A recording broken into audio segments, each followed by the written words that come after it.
Just a heads up, this episode contains sexually explicit content not typical of our show, so consider this your parental advisory sticker.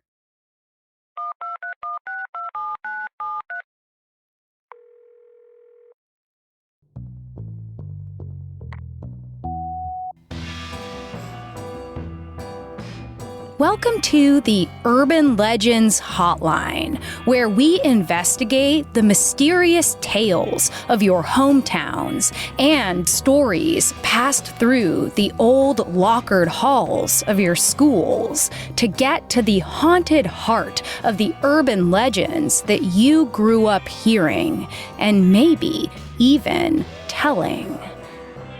So now, here's today's tale, told to you by our friend of a friend. Hey Chelsey, could you look into the Marilyn Manson had his ribs removed rumor? Not because I think it might be true, because I think we've moved past that. But I think it's weird that like everyone has heard this. Like, how did every child hear this? I heard it in primary school in England, and most of us didn't even know who Marilyn Manson was. So yeah, that would be great. This is Maddie, by the way. Thanks. Bye. I thought, instead of reading rumors on the internet, let's go straight to the source with Manson and play the game Rumor or Fact. I didn't remove my rib. Well, no, I wasn't on in Wonder Years. Okay, well, so you can stock those two out. That was okay. Those are easy. Okay, those two are too easy, right? Those are some exciting ones. Okay, all right. I have a feeling that most of you have heard this one, the urban legend about a certain platinum-selling shock rocker who got a couple ribs surgically removed so that he could, drumroll please, suck his own dick. This was perhaps the most told pop culture myth of our millennial generation. And why wouldn't it be? It's got everything. A satanic rock and roller, an unconventional sex act, some radical surgical gore, and just a pinch of potential homosexuality. All the ingredients for a salacious rumor too freaking juicy not to pass on to all your friends. There is no evidence that anyone has ever had their ribs removed to assist in autofellatio, and yet the myth was pervasive even outside the lockered hallways of America's schools, told as fact in newspaper stories and gossip columns, and spread in large part online using the primitive message boards of the early internet. The legend was embedded so deep in American culture that it reached the meteoric heights of the wholesome Rosie O'Donnell show in the early 2000s, when she made a joke about having 4 extra ribs put in at Tony Roma's. For this episode, we are going to look at this tale of surgical self-involvement from all the difficult-to-reach angles, where we'll find 2 other famous artists said to have had this same procedure for the same reason, one all the way back at the turn of the 20th century. We'll also learn about another classic rib removal myth that has haunted starlets of every generation, going all the way back to Victorian times. We'll also ask ourselves what was happening in popular culture at the time the rumor began to spread, and hopefully we'll get to the bottom of how this specific tale came to be and why we passed it on. So yeah, let's just say that this urban legend takes the folklore term oral history very literally. We will no longer be oppressed by the fascism of Christian morality. Straight to hell, you know them well, Marilyn Manson. We thought that something really, really bad was going to happen when Marilyn Manson came. Born Brian Hugh Warner, our skinny, pale, outcast protagonist created his goth rock band, also called Marilyn Manson, with the intent to horrify the evangelical sensibilities of 90s American culture. He designed an on and off stage demonic look with stringy black hair, a vampiric white face, shaved eyebrows, women's clothing, and contacts that made one of his eyes look inhuman. His band's earliest gimmick was already begging for negative attention, with each member combining the name of a famous female sex symbol with a serial killer to create a new persona. Daisy Berkowitz, Sarah Lee Lucas, Gidget Gein, Twiggy Ramirez, and Madonna Wayne Gacy. At the tail end of the satanic panic, Manson's blood-soaked, Bible-desecrating, drug-addled, sexually explicit, suicide-obsessed, self-harming, fetish-clad, American-hating, psychopathic personality, music, and live shows, of which I watched many, led to campaigns of censorship, Christian protests, CD burnings and bans, legal troubles, and of course, the most outrageous rumors that his critics could ever dream up in their own perverted imaginations. Now, in order to bend ourselves into the awkward shape it takes to get our minds, around a tale as lurid as this one, let's start by getting to know some other urban legends that followed our controversial subject during his early career. In 1998, a then 29-year-old Brian Warner wrote a memoir called The Long Road Out of Hell that I hated, in which he listed some of the more outrageous claims that he had found about himself on internet message boards. These are some of the less upsetting examples. Marilyn Manson will commit suicide during his Halloween concert by blowing up the venue and everyone in it. Manson killed his wife because she was pregnant. Then he took out the baby named Lucifer Satan Damien, LSD, and put it in an abortion crib.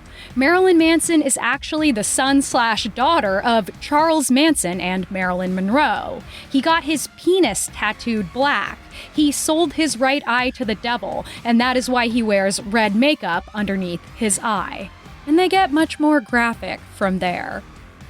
In his book, he sarcastically addressed a handful of the most popular urban legends about him. I've been working on my Manson impression, so here we go.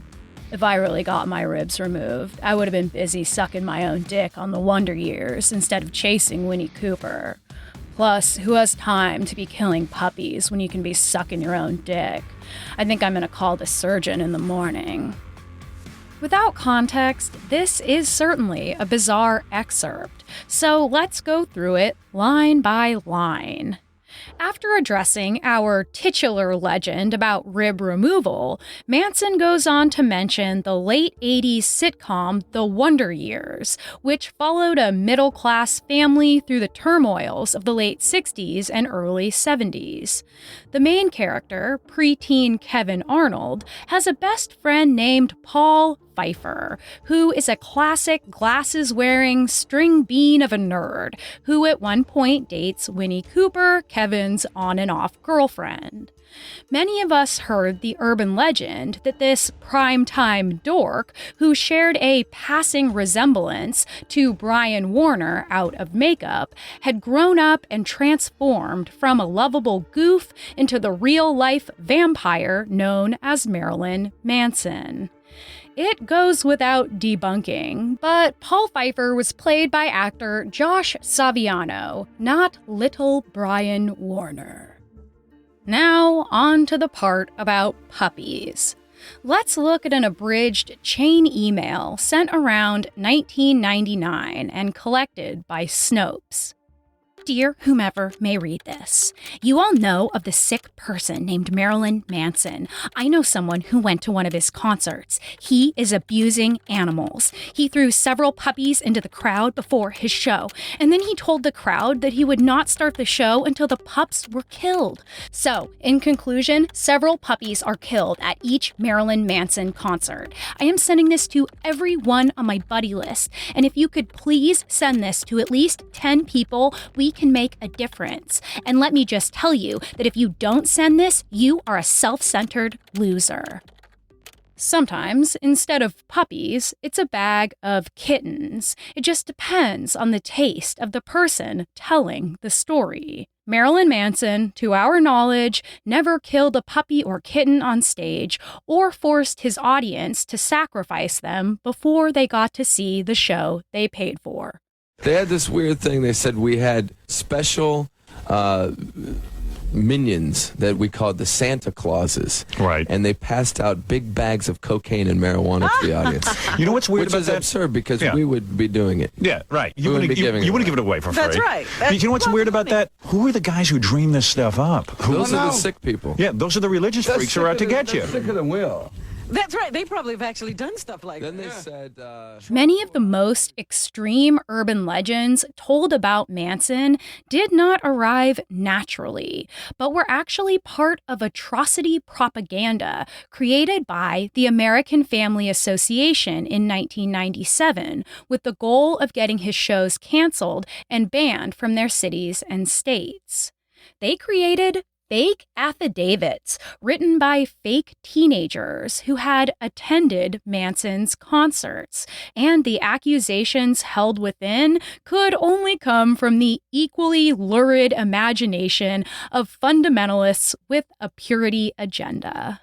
Posted on their websites, emailed out en masse, and passed out in flyer form at his shows, their recently saved teen sources stated that Manson had sex with a dog and a sheep on stage, that he made everyone, even children, get down on the floor and have sex with each other after handing out liquid ecstasy to everyone in the crowd, that he encouraged the crowd to sexually assault children after pushing all of them to the front for a future satanic sacrifice, that he performed oral sex with a child on stage, sacrificed a virgin on stage, that he put teenagers in cages and allowed the audience to beat them up. And this is really just the beginning. The band immediately retaliated against the AFA, threatening to bring a lawsuit against them for their defamatory claims, and they eventually scrubbed every mention of Marilyn Manson from their websites. Thanks for staying with us. I'm Bill O'Reilly, and in the Children at Risk segment tonight, we continue our reporting on the corrosive effects of the popular music world on some American children. You've done some pretty bizarre things on stage.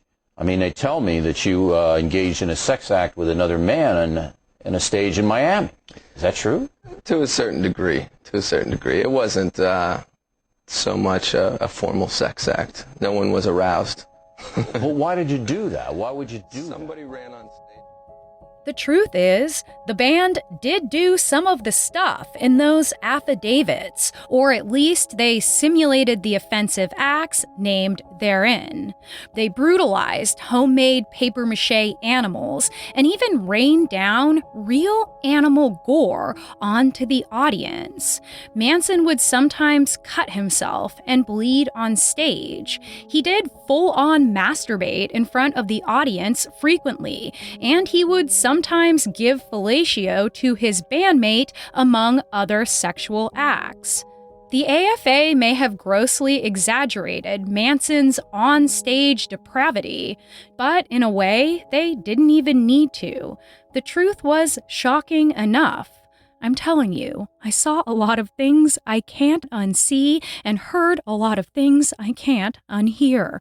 And so, it's understandable that Manson became a lightning rod for moral guardians in the late 90s, as the topics of Satanism, sexual perversion, teenage suicide, and violence were a focus of Democrats and Republicans alike. And, as always, modern rock and roll was seen as the main culprit of the youth's steep moral decline. With song titles like Everlasting Cocksucker, Suicide Snowman, Kitty Grinder, and Shitty Chicken Gangbang, well, maybe we can actually sympathize a little with the Save the Children crusade by Connecticut Senator Joseph Lieberman, who called them, quote, the sickest group ever promoted by a mainstream record company. Manson's lyrics are famously soaked in blasphemy, sex, and violence, meant to top the shock charts of the transgressive Olympic Games that was the 1990s.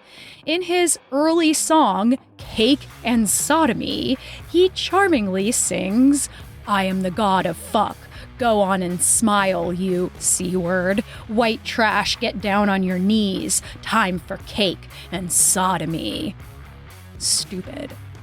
Actual state bans on Marilyn Manson shows in Utah and South Carolina led to canceled concerts, and the mayor of Richmond, Virginia, actually offered the band tens of thousands of dollars to stay away from the city.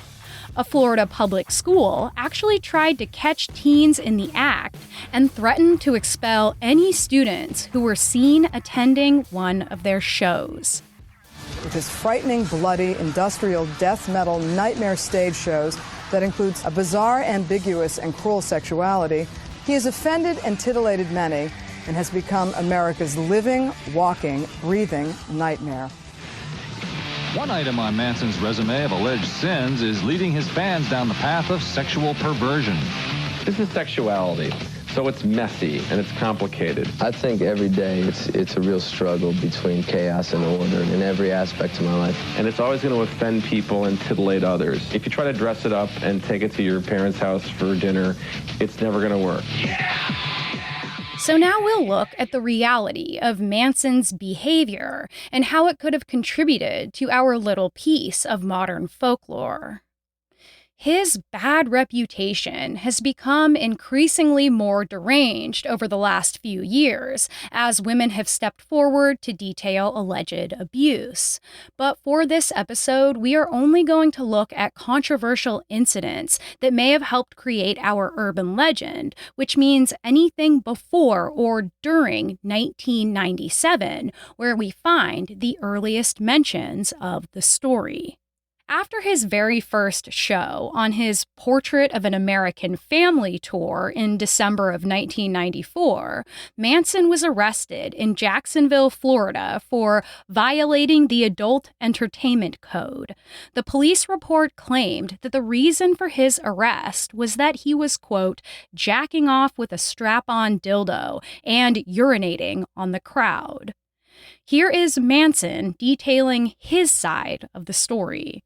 They thought I was masturbating on stage with a dildo, when in fact I was wearing a pair of rubber pants that had some sort of, what I'd like to call design feature that looked penis-like. And I managed to take them off in time before the police, who were there to raid the show for my lascivious acts in Jacksonville, Florida, arrested me. So when I went to jail, and these guys were very much into conservative Christian beliefs, which they really like to fortify with beating the shit out of me because, well, it was my fault when they said, "Where's the dildo at?" And I said, "Why do you want the dildo?" And that didn't go over well. So they said, in another excerpt from his memoir, he actually guesses at what could have started our urban legend. Quote, "For our first set on New Year's Eve, I wore a tuxedo and a top hat. For the second set, a girl named Terry disguised herself as me, wearing a black wig, a tuxedo, a top hat, and a very realistic strap-on dildo. When she walked on stage, everybody thought it was me with my dick hanging out of my pants, which was nothing new by that point. And as the band began its version of Cake and Sodomy, I crept around her and gave her a blowjob, so it seemed like I was sucking my own dick. Maybe that's where the rumor that I surgically removed my ribs so that I could give myself fellatio started." I would actually like to point to my own Exhibit C, a 1997 Rolling Stone interview I unearthed that followed the release of the song Tourniquet from his album Antichrist Superstar. He told the interviewer that the song came straight from his twisted dreams.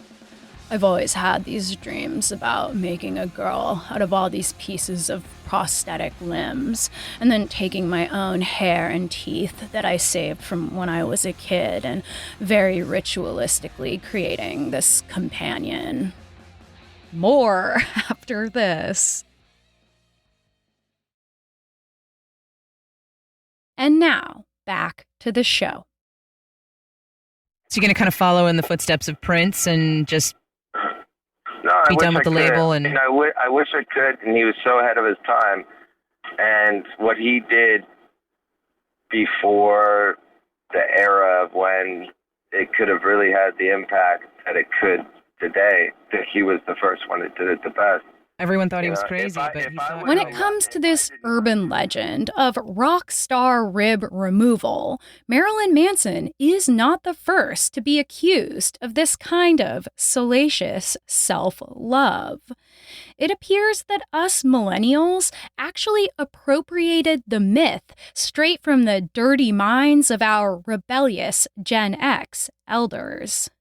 The otherworldly, brilliant artist, known and formerly known as Prince, was an unlikely sex icon, small-framed and clocking in at 5'2", but it didn't matter. His sultry, smoldering persona had much of the counterculture in agreement. This was the hottest man alive, and he definitely knew it. By the second half of the 1980s, it seems people thought that even he wanted to suck his dick. Some religious leaders are also expressing their worry over what they call Prince's permissive attitude towards sex and drugs. Some believe the temptations might be too much for young minds. I think these kids are being suckered into this. In his early career, Prince was a very controversial figure to moral crusaders of every stripe, perhaps even the most controversial.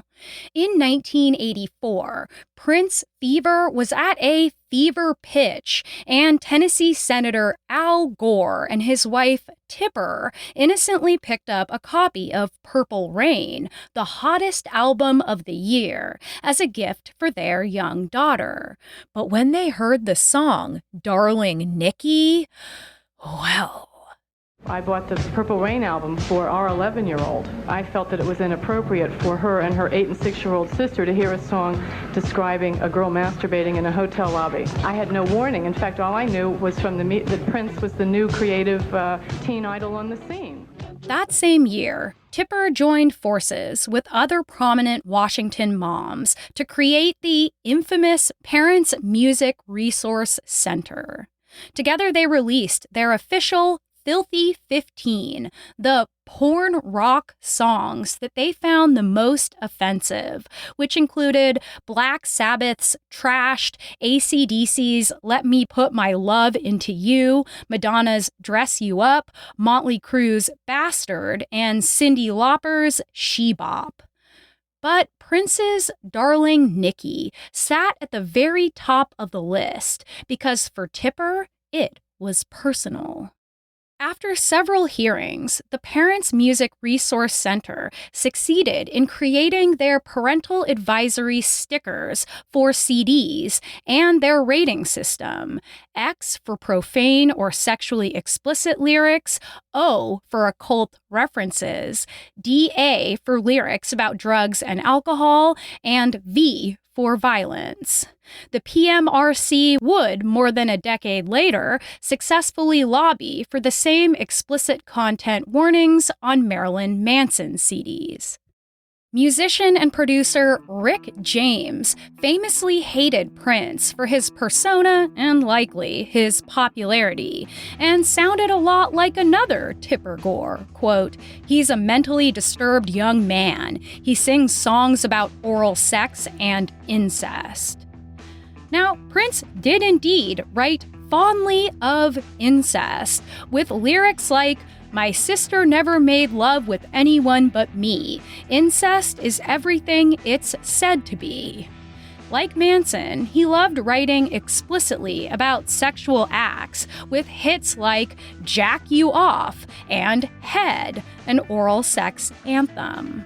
Also like Manson, the ambiguousness around his gender expression prompted never-ending speculation about his sexuality. When the 1981 album Controversy came out, Prince mimicked the questions in his lyrics. Am I straight or gay? In the time of a heavy metal moral panic, Prince lacked some of the satanic notoriety of his musical peers and eventually Marilyn Manson, but they shared a decadent notion of overt sexuality that the American mainstream found intolerable. Risolvi i cammini di nostra vita. Mi ritrovai tra le braccia di Primati. Che la diritta via aveva smarrito. But our urban legend stretches back even farther than that, all the way back to the turn of the 20th century, when yet another controversial figure was said to have removed his ribs for autofellatio. But this time, he was a Royal Italian Army officer and renowned poet. You know, the prototypical rock stars of yore. He was also considered an early architect of modern fascism, but that's a story for another day. Gabriele D'Annunzio's sordid, sensational life was constant fodder for early tabloids and outraged moralists. And like Manson and Prince, he courted controversy at every turn, seeming to gain power from transgressing the boundaries of polite society. He was famous for his cocaine-fueled orgies. He rode his horse naked. He enjoyed posing nude for photographs. He bought lavish gifts and poured cash all over his potential concubines, of which there were more than 1,000, many of them quite high profile. And he also required his housekeeper to sleep with him 3 times a day. He loved to wear custom shoes with little tassels on them in the shape of penises. He had a special robe with a dick hole sewn into it.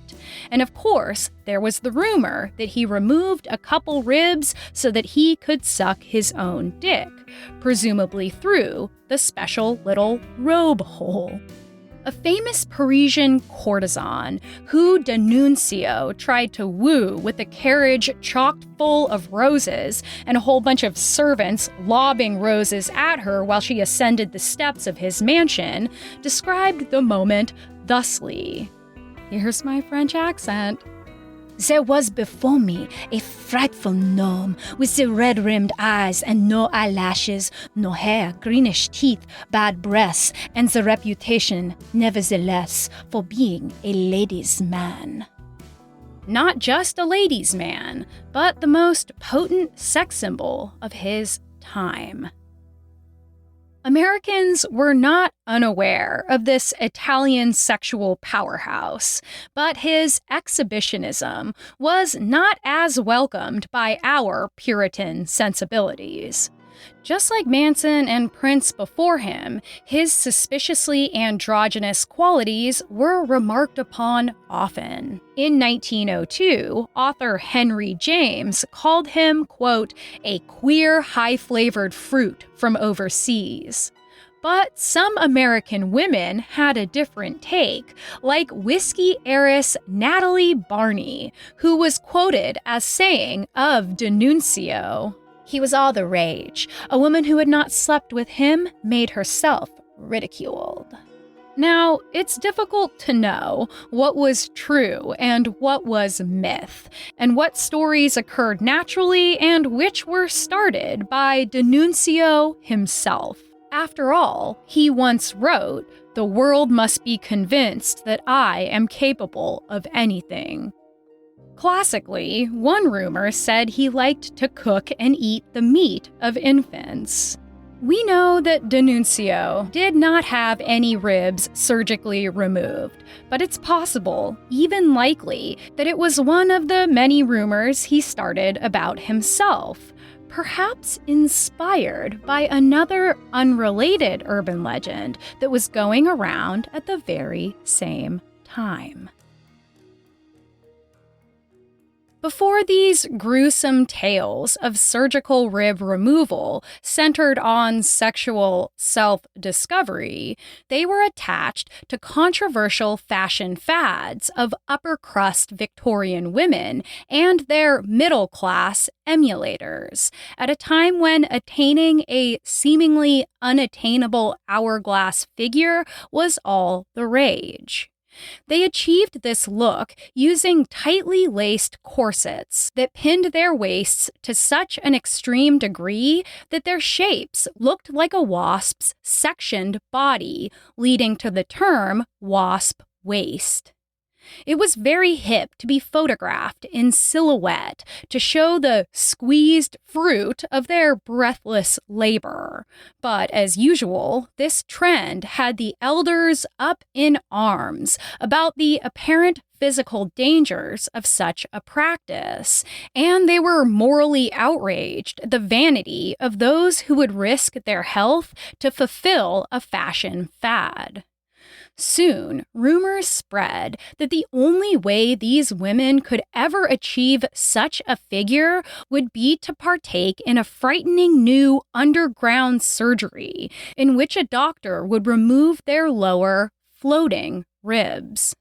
It's difficult to mark the spread of this legend or where it originated, but if we look to 1890, there is some evidence to suggest that American impresario and Broadway producer Florence Ziegfeld Jr. may have either created or at least harnessed the rumor as part of a PR blitz to get any and all attention on his new rising star, Anna Held, who happened to have one of the smallest waists in show business.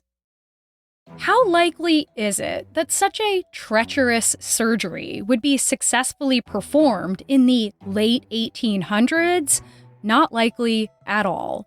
Even routine procedures at the turn of the century had a devastating rate of failure, and it's almost certain that a patient undergoing a rib removal would not have made it out alive. Corset expert and museum curator at the Fashion Institute of Technology, Valerie Steele, said it definitively, quote, "No Victorians had ribs removed."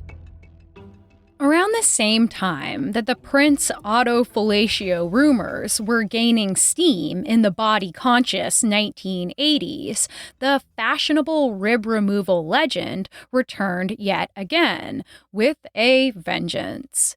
It had already been attaching itself to a bevy of the hottest singers and actresses since at least the 1950s. Marilyn Monroe, Elizabeth Taylor, Jane Fonda, Raquel Welch, Pam Anderson, Shakira, Janet Jackson, Britney Spears, Kate Moss, Tori Spelling, and Kim Kardashian, among many others, are all said to have undergone this major surgery. But none have been haunted by this urban legend like poor Cher. One of the first official folkloric accusations leveled against the pop goddess came in 1988, when a French magazine called Paris Match told its readers that Cher had paid for a number of extreme cosmetic surgeries, one of which helped her keep her boyish figure, the removal of 2 of her lower ribs. Though Cher took the magazine to court over the slander and they were forced to make a tiny little retraction, it was too late. The myth was out of the bag, and the story ran as fact in a number of publications. Here she is on Oprah a couple years later, trying her best to set the record straight. So you have not had your ribs removed? No. I mean, I don't even know that there is an operation that could remove your ribs. Because you need your ribs to get around. Yeah, and also, it wouldn't even occur to me because I have a small rib cage. It just wouldn't occur to me to do something like that. Because you've been skinny all your life. Yeah, and also, I mean, I don't know what people think. If you could have your ribs removed, you'd have a scar, and everyone's seen pretty much all of my body. And you know, when you have work done, you can't remove a rib without having. Did you ever have any lipo done? No. No. This rumor made Cher more than a little sour, as she said that she had killed herself in the gym to get that bangin' body, and she found it unfair that this story took away from that hard work. Interestingly, another celebrity accused of having her ribs removed to create an impossibly tiny wasp waist was burlesque dancer Dita Von Teese, the very tightly corseted girlfriend and eventual wife of Marilyn Manson. A lot of people put a lot of emphasis on, that me wearing corsets and the pain and suffering, but I think it's a little bit like wearing a high-heeled shoe. But there's something about it that we love, is that manipulation and the sort of discipline in the way that everything changes about your body shape. And that's what I love about things like corsets and high-heeled shoes. More after this.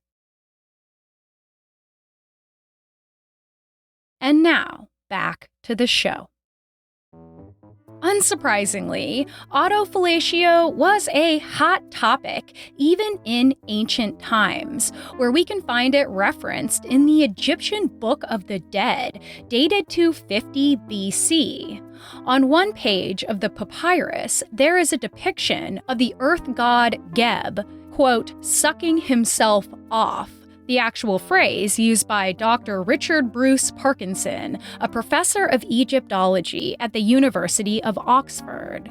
He told Salon in an interview, quote, "It is thought that this is a symbolic representation of the way in which the earth can create things out of itself, all by itself.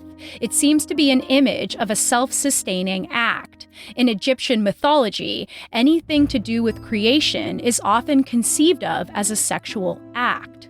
Another Egyptologist named David Lorton points to a poem on a fragment of papyrus called the Book of Overthrowing Apophis. It tells the story of the sun god Ra creating a god and goddess by sucking his own dick and then spitting out his semen onto the ground before him. There is much debate around this next part, but some scholars believe that ancient wall paintings depict Osiris's son Horus keeping the stars in place, ordering the very universe itself by practicing autofellatio and then swallowing his own semen. We can also look to our religious origin story in Genesis, when Adam removes his own rib to make himself a girlfriend, maybe even one who'd be willing to blow him. Our modern conception of autofellatio may have began at the tail end of the 1970s golden age of porn. In the 1981 skin flick called Lips, a young Ron Jeremy, who would go on to hold the Guinness World Record for most appearances in porn, performed the sex act on himself as a kind of freaky parlor trick. Just a few years later, the Prince legend first started going around. When the Marilyn Manson version got started in the crude 1990s, there were plenty of references to autofellatio permeating pop culture, especially for teenage boys and young men. An image that appears to show someone engaged in the act is included in Tool's 1996 album art for Anemia. It appeared in movies like Saving Silverman and Clerks. God. Come on. Have you ever tried to suck your own dick? No. Yeah, right. You're so repressed. Because I never tried to suck my own dick? No, because you won't admit to it. As if a guy's a fucking pervert because he tries to get down on himself. You're as curious as the rest of us, pal. You've tried it. It was also a popular bit for stand-up comic Bill Hicks. I actually, a woman one night yelled out, "Yeah, you ever try it?" I said, "Yeah." Almost broke my back. But autofellatio had already been the subject of inquiry decades before, and it was generally assumed by establishment psychology that the sex act was only practiced by closeted gay men. But then, in the late 40s, famous sexologist Alfred Kinsey wrote about the practice in his report, Sexual Behavior in the Human Male, saying that, quote, a considerable portion of the population does record attempts at self-fellatio, at least in early adolescence. But he continued to say that only 2 or 3 out of 1,000 are actually able to reach.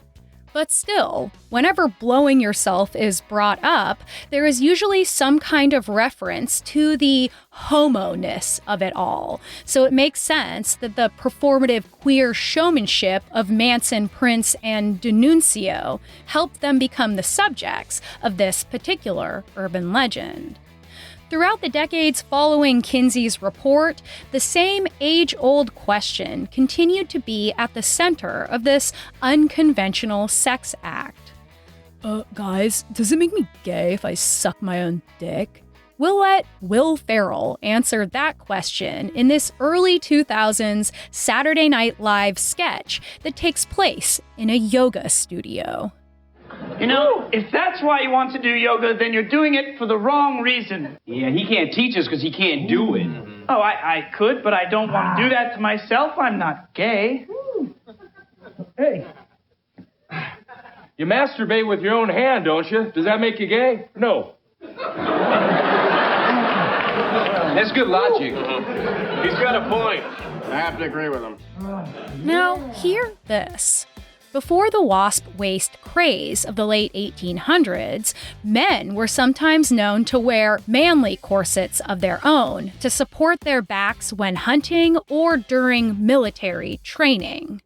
But eventually, these corsets became a fashion trend for the elite young men of the next generation. You know, your macaronis, your dandies. And getting that impossibly slim waist was a hipster must. In addition to sporting special pads that could enhance the chest, ass, and shoulders, and most importantly for some reason, the shins. Of course, these namby-pambies became the source of much public ridicule, and their effeminate style choices were met with accusations that they probably engaged in homosexual acts. Fascinatingly, 100 years later in the 1990s, the corset became a Marilyn Manson signature on-stage outfit. Although I couldn't find any pictures of Prince donning an official corset, many of his outfits did get very close, and his dress was often described in the media as dandy-like. When you combine Marilyn Manson and Prince's controversial hypersexual personas, along with their feminine dress and their skinny little waists, they both become perfect candidates for the merging of these two different rib removal legends. Marilyn Manson and Prince were perhaps the most controversial performers of their time when it came to sex, whether they were singing about it, acting it out on stage, or talking about it explicitly behind the scenes.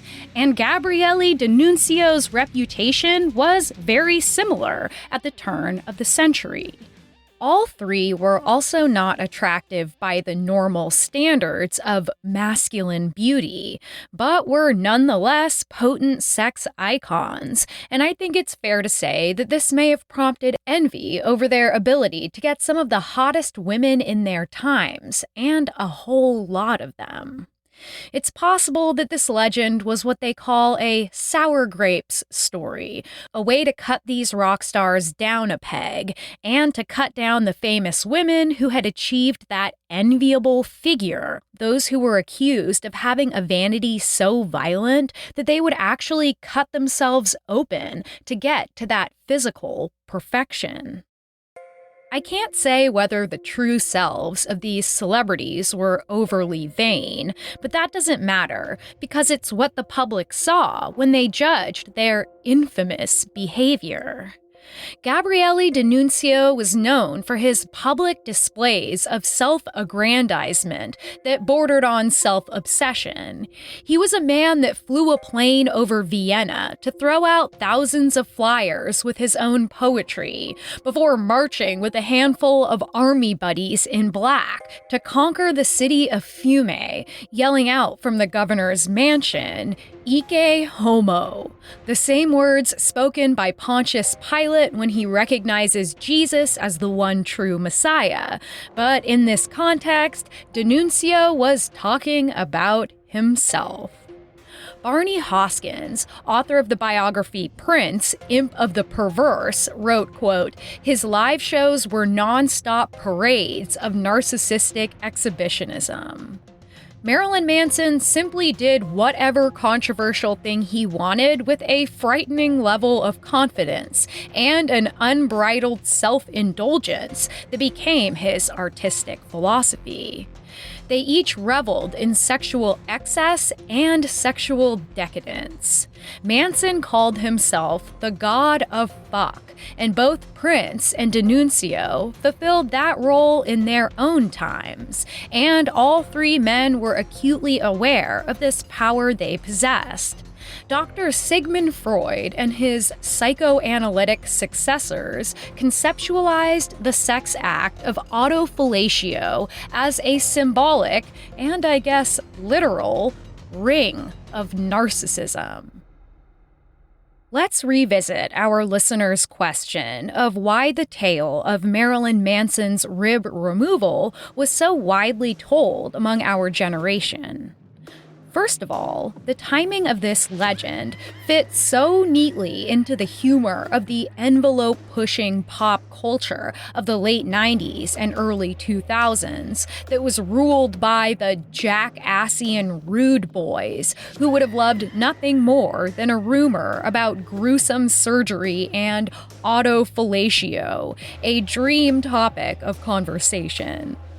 The myth also fits perfectly into the timeline of the World Wide Web, with online communication exploding in the late 90s, us millennial kids and our Gen X role models entering the vulgar Wild West of the unregulated internet, able to spread wild stories far and wide and fast in a way that we never had before, and without much supervision. And so, the legend was able to materialize in schools all over the country and all over the world. And as mentioned, it's a legend that has sex, gore, and a controversial celebrity. I mean, how would we not pass on a story like that? Folkloric urban legends often have a warning underneath the sensationalism that fuels their spread, a message that makes them last the test of time, transforming over decades or even centuries. Marilyn Manson shredded American purity to bloody ribbons and embodied, for better and worse, the nihilistic rebellion of a generation of pop goths and pop punks. At the time, it seemed like nothing was off limits. It seemed that no one could go too far, and being overly self-confident and overly self-indulgent were traits that, perhaps, were a little too revered. Maybe the moral of our millennial fable is this: beware the twin beasts of vanity and lust, lest you end up sucking your own dick. This was American Hysteria's Urban Legends Hotline. If you have an urban legend that you remember hearing growing up and you'd like us to do an incredibly detailed deep dive, just go to AmericanHysteria.com and you can leave us a message there. That's our Urban Legends Hotline. If you want to get more of our show, you can become a patron at patreon.com/AmericanHysteria or subscribe on Apple Plus. You'll get ad-free episodes as well as bonus content, like the talk show that I do with our producer Miranda, where we tell you stories related to the topics we've been covering. So become a patron or Apple subscriber. It's a great way to help us out. Another great way to help us is to leave us a review on the app of your choice. American Hysteria is written, produced, and hosted by me, Chelsey Weber-Smith. We have sound design by Clear Como Studios, our research assistant is Riley Swedelius-Smith, and our editor and producer is Miranda Zickler. Thanks, as always, for listening, and I'll see you in the metaphorical millennial mosh pit. Until then, I hope you have a great